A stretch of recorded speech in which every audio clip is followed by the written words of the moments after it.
यदि हजुरको कोम राति धेरै दुख्छ र हात उठाउन गाह्रो हुन्छ र हात पछाडि लान गाह्रो हुन्छ भने यो जोड्नी हाम्रो जाम भएको हुनसक्छ है। ल हामी फ्रोजन सोल्डर भन्छौँ।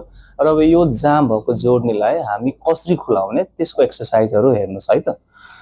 फर्स्टमा के गर्नु होला, यो हात मानौ हजुरको यो सोल्डरमा पेन छ र यो जाम भएको छ भने यो हात चाहिँ अपोजिट सोल्डरमा चाहिँ यसरी राख्नु र अर्को हातको सहाराले यो कुइनोलाई यतातिर चाहिँ स्ट्रेच गराउनुहोस् है।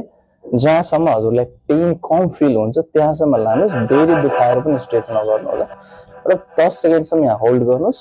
यसलाई यसरी गर्दै यसलाई 5 चोटि यसरी स्ट्रेच गर्नु। यसले के गर्छ, हाम्रो भित्रको क्याप्सुललाई स्ट्रेच गर्छ जो हाम्रो जाम भएको हुन्छ है।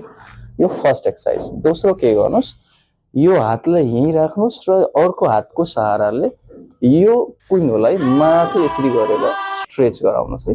यसलाई पनि 10 चोटि गर्नु होला हाम्रो दोस्रो एक्सर्साइज। अब तेस्रो एक्सर्साइज के गर्नुहोस् हेर्नुहोस् है।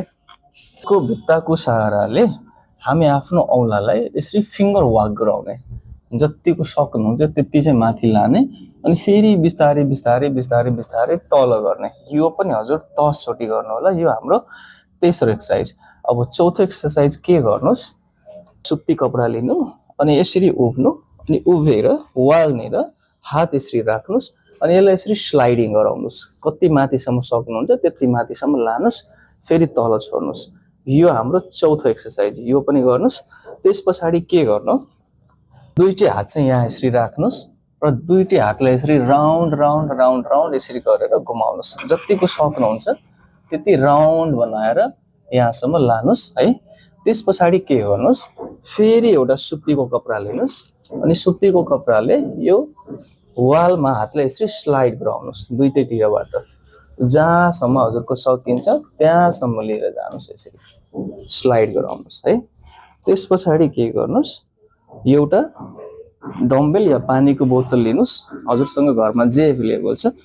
मानौ हाम्रो अब यो देब्रे कोम जाम भएको छ भने यसरी हात टेबलनिर राखेर अनि यसलाई पानीको बोतललाई यसरी क्लकवाइज बिस्तारै बिस्तारै 25 चोटि र एन्टी क्लकवाइज बिस्तारै बिस्तारै 25 चोटि घुमाउनुहोस् है। त्यस पछाडि के गर्नुहोस्, यसलाई यसरी पेन्डुलम पनि 25 चोटि घुमाउनुहोस् है। यो एक्सर्साइज गर्नुहोस्, यसले हजुरको कोम खोल्न एकदम हेल्प गर्छ।